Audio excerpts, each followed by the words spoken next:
My name is Michelle Wynn, and I have two children. Amanda is 17, and Jacob is 12. And we live in Menor, and Amanda's going to be a senior in high school, and Jacob is going to be in 7th grade. When Jacob was born, he was diagnosed with CHARGE syndrome, and it took a while to put all the pieces together.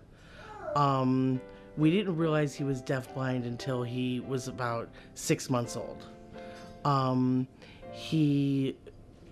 With CHARGE syndrome, there's a very big medical piece to it. He was very sick on a ventilator, and he was in the hospital for a year, more than he was home. And so as we were able to go to these different specialists, then they diagnosed his hearing loss was diagnosed right away, but his visual deficit was diagnosed when he was about 6 months old. I remember when Jacob was first diagnosed feeling just helpless and like, what is his life going to be like? And, but as things progressed, we realized that things really aren't as bad as they were going, as maybe we were first led to believe they might be. Yeah, they were kind of seemed to focus on what Jacob would not be able to do, as opposed to really what he is able to do. Jacob changed everything about our life, just the way we looked at everything. I wasn't, I had to learn as I went. Like I said, there was a big medical piece, so we had to learn how to use a lot of machines that, that I had never even knew what they were, and so that was a hard thing. Once we got a little more comfortable with the medical piece, then we were able to more focus on Jacob as a baby. At first it was very, unfortunately, survival. Originally we were getting our primary supports from the CHARGE Syndrome Foundation. We attended a couple of the national conferences, and that is where I learned about the DB Link. And at the conferences, they very much encouraged you to register with your statewide Ohio Deafblind Project. They really are big on getting everybody accounted for services and funding and many different, for a voice, really. The biggest support in Jacob's life is obviously my family. They've been very helpful. As far as like other supports, like I mentioned, I think the other parents are really just, I can't say enough about what it's like to have somebody understand your journey, and I think that's really been probably the most beneficial for me.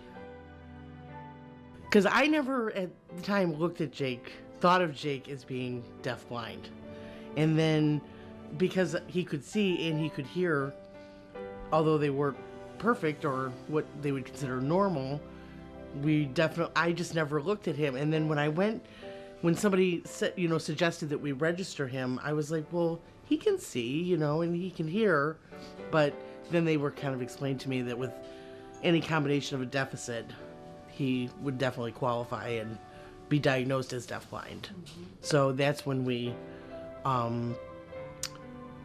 registered him with our Ohio Deafblind Project. I think with Jake being diagnosed as deafblind, in addition to having CHARGE syndrome, did help with some of the services he received. Originally, I wasn't sure of any services that were available, just because it's a learning process, as you go.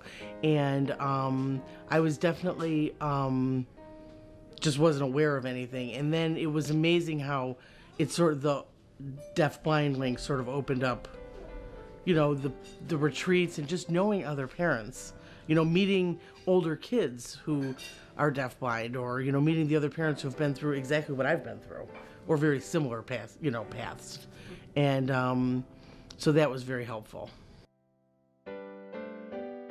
As Jake gets older, it is a little difficult socially for him. So he is a little isolated, I believe. He has a lot of adults with him all the time. But as far as Jake having interaction with peers, it's very structured. It's never spontaneous, you know. So that's been a little difficult, you know. Kids don't know how to react to him, and I don't think Jake knows how to react to them, you know. So that's been a little difficult. Well, at home, it's a lot more normal than somebody might think. You know, there's the fighting and the get him out of my room, get her out of my, you know, he doesn't want people in his room, she doesn't want people, you know. So that part's kind of cool to see, because it is very normal from what people, maybe other people would think my home life is like, you know, or he's, you know, torturing the dogs, or the dogs are torturing him, you know, that kind of thing. It's actually pretty normal. We just have a lot of medical equipment around, you know.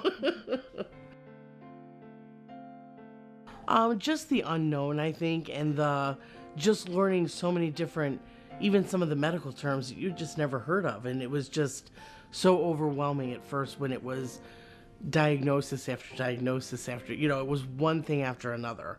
It was not just, okay, your child has this, and then it was every day we were finding out something else about Jacob that maybe wasn't right, or, you know, formed correctly, or so that was kind of hard because it was just building on one thing after another. So, but as we got everything and got all the puzzle pieces together, it was a little easier to accept the big picture. Once it just felt like you were being kicked every day. You know, every day it was something new. In our school district, there has not been any child who has gone through who's had CHARGE syndrome.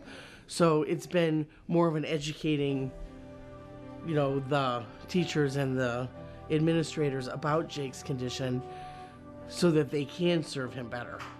And sometimes that's difficult because they have their agendas and I have mine, you know, and I understand we all have our jobs to do, you know, but that's been a little difficult, dealing with more of the politics of, you know, the school process. I think my school district has been pretty accommodating, as far as if I point out Jake's needs, they're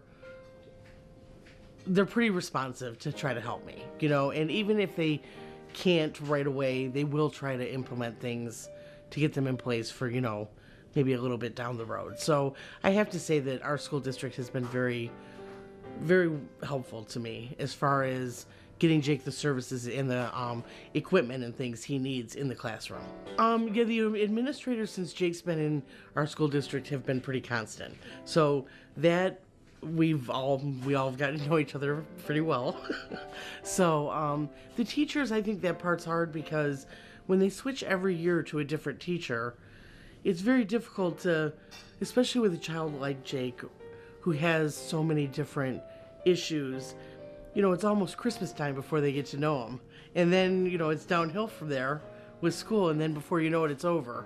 So this year, we're going to try keeping him with the same teacher. And we're going to try to hopefully that will help with his transition a little bit, you know, that he won't have to start from the beginning again, or the teacher won't have to start from the beginning again. I definitely think that the IEP process has been a little challenging. I believe the school district has their agendas, and me as a parent has my agendas. And I think that, unfortunately, the school district is a little more driven by, you know, a budget and, you know, a little more rules as far as I really want what's best for my child.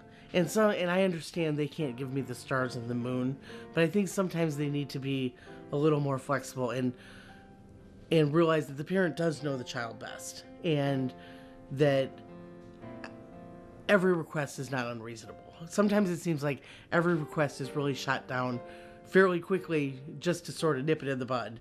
And, you know, I think that's been probably the most challenging and frustrating thing. I think I want for Jacob what everybody wants, you know, for their child. I want him to be happy and successful, in his own way, you know, whatever that may be. I think the biggest piece of advice I would give a family who just had a child diagnosed as deafblind would be definitely don't believe everything that you're hearing right now. Sometimes I think people tend to focus a little more on what might not be as opposed to what can be. And it's amazing how far these children can go and do go. And I think probably the most important thing would be try to hook up with other families and see older kids and really see what is possible. Because I think when you first find out that your child has a disability, it's so just debilitating. You just don't even know what to do, you know. And I think as time goes on, you realize how it's really just a different path, not a bad path, you know. One of the best things I've gotten from the Deafblind Project is the packet with all the letter writing examples. They're more, and there's also a book about the IEP and how what your options are if you don't agree with what your school district, you know, has offered you, or, you know. So I think that has been invaluable to me, because just knowing your rights and making people aware that you know your rights is such a powerful tool.